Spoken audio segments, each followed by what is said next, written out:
लोग क्या कहेंगे दोस्तों? लोगों की बातों पर ध्यान मत दो।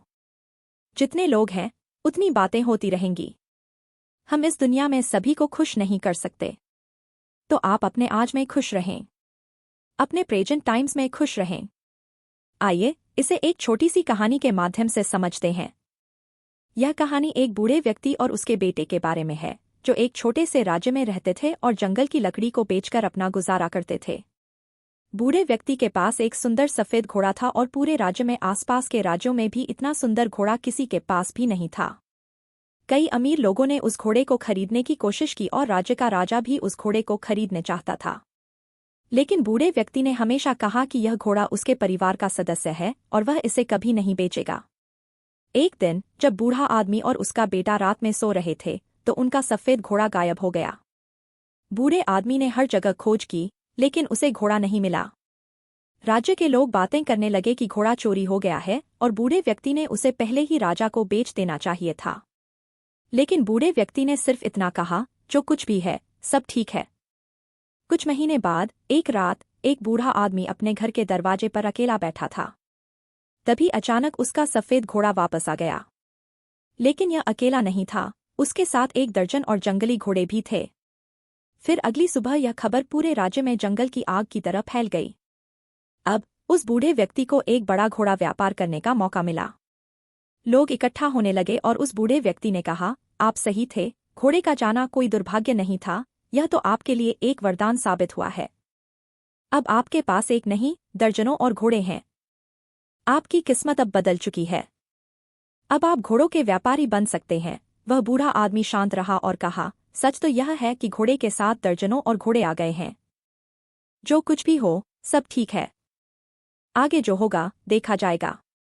बूढ़े व्यक्ति के बेटे ने जंगली घोड़ों को वश में करना शुरू किया, लेकिन एक दिन वह घोड़े से गिर गया और उसके पैर की हड्डियां टूट गईं। लोग फिर इकट्ठे हुए और दुखी होकर बोले, आपके साथ बहुत बुरी चीजें हुई हैं। घोड़े मिलना कोई आशीर्वाद नहीं था, बल्कि अभिशाप था। आपके इकलौते बेटे का पैर टूट चुका है। अब उसकी शादी कैसे होगी? उस बूढ़े आदमी ने कहा, सच तो यह है कि बेटे ने एक पैर खो दिया है। यह भी सच है कि अब मुझे उसके बुढ़ापे में उसकी मदद करनी होगी, लेकिन जो कुछ भी है सब ठीक है। कुछ समय बाद राज्य पर हमला हुआ और राजा ने सभी युवाओं को सेना में भर्ती कर लिया। लेकिन बूढ़े आदमी का बेटा लंगड़ा होने के कारण युद्ध से बच गया। लोग फिर से कहने लगे कि बूढ़े व्यक्ति की किस्मत अच्छी थी कि उसका बेटा युद्ध में नहीं गया। बूढ़े व्यक्ति ने कहा, सच तो यह है कि मेरे बेटे का पैर टूटा है और वह युद्ध में नहीं गया। लेकिन यह सौभाग्य या दुर्भाग्य, यह तय करना मुश्किल है। बूढ़े आदमी ने लोगों को यह समझाने की कोशिश की कि सच्चाई और स्वीकृति का महत्व क्या है। हम सभी जानते हैं कि सुख और दुख जीवन के अभिन्न अंग हैं, लेकिन क्या आप जानते हैं कि इन दोनों के बीच संतुलन कैसे बनाए रखा जाए? बूढ़े आदमी ने कहा, पहला कदम यह है कि आप सच्चाई को समझें।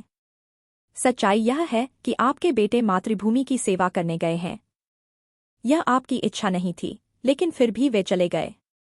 यह दुर्भाग्य है या सौभाग्य, यह कोई नहीं जानता। बूढ़े आदमी ने आगे कहा कि जब तक लोग चीजों को अच्छा या बुरा कहने की आदत नहीं छोड़ेंगे, तब तक वे परेशान रहेंगे।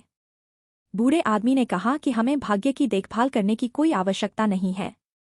अगर कुछ करना ही है तो अपने कार्यों का ध्यान रखें, अपने विचारों को सकारात्मक रखें और खुशी से जीवन जीते रहें। लाभ, हानि, भाग्य, यह सब जीवन के छोटे हिस्से हैं, उन्होंने कहा। जैसे आप एक लाइन को पढ़कर पूरी किताब को नहीं समझ सकते, वैसे ही आप एक घटना के आधार पर यह नहीं कह सकते कि जीवन अच्छा है या बुरा। बूढ़े आदमी ने यह भी कहा कि हमें उन चीजों के बारे में राय बनाने से बचना चाहिए जो हमारे नियंत्रण में नहीं है। वर्तमान में जिएं, उन्होंने कहा। खुश रहें और अपना काम करते रहें। हमें यह ध्यान नहीं देना चाहिए कि लोग क्या कहते हैं, चाहे वे हमारे बारे में अच्छा या बुरा बोल रहे हों। यदि हम दूसरों की बातों पर ध्यान देते हैं तो हमारा मन बेचैन हो जाता है। बूढ़े आदमी के शब्दों ने लोगों को सोचने पर मजबूर कर दिया। शायद वह सही था। लोगों को अपने बेटों की फिक्र थी, लेकिन अब उन्हें यह भी उम्मीद थी कि वे युद्ध जीतकर वापस आएंगे। उन्होंने यह समझ लिया कि जीवन में हर घटना एक कारण से होती है और समय के साथ अच्छे या बुरे फैसले बदल सकते हैं। सबसे जरूरी है कि हम वर्तमान में जीते रहें और अपना कर्म करते रहें। लगभग 2 दिन बाद राजा ने युद्ध जीत लिया। लेकिन उस युद्ध में कई सैनिक और जवान घायल हो चुके थे। सब लोग उन्हें वापस देखकर बहुत खुश थे। बूढ़ा आदमी और उसका बेटा दोनों वर्तमान में जीने लगे। इस कहानी से हमें यह सीख मिलती है कि हमें अपने जीवन में आगे बढ़ने के लिए लोगों की बातों की चिंता नहीं करनी चाहिए। हर घटना का एक कारण होता है और हमें यह समझना चाहिए कि समय के साथ चीजें बदल सकती हैं। सबसे महत्वपूर्ण है कि हम अपने वर्तमान में खुश रहें और अपने काम पर ध्यान दें। अगर हम हमेशा लोगों की बातों की चिंता करेंगे तो हम कभी भी अपने लक्ष्य तक नहीं पहुंच पाएंगे। इसलिए दोस्तों, अगर आप अपने जीवन में कुछ बड़ा करना चाहते हैं तो लोगों की बातों को नजरअंदाज करें और अपने दिल की सुनें। जो आपको सही लगता है वह करें और अपने काम में मेहनत करें। जो लोग आज कुछ कहते हैं वे कल कुछ और कह सकते हैं। इसीलिए लोगों की बातों पर ध्यान देने के बजाय अपने सपनों का पीछा करें और उन्हें साकार करें। इस कहानी ने हमें यह समझाया कि हमें अपने वर्तमान में जीना चाहिए और अपने कार्यों पर ध्यान देना चाहिए। अंत में यह हमारी जिम्मेदारी है कि हम अपनी खुशी और सफलता के लिए प्रयास करें, न कि लोगों की बातों के आधार पर अपने जीवन के फैसले लें। आशा करते हैं कि आपको यह कहानी पसंद आई होगी। अगर आपको हमारे वीडियो पसंद आते हैं तो कृपया लाइक और सब्सक्राइब करें और बेल आइकन दबाना ना भूलें ताकि आप हमारे आने वाले वीडियो को मिस ना करें।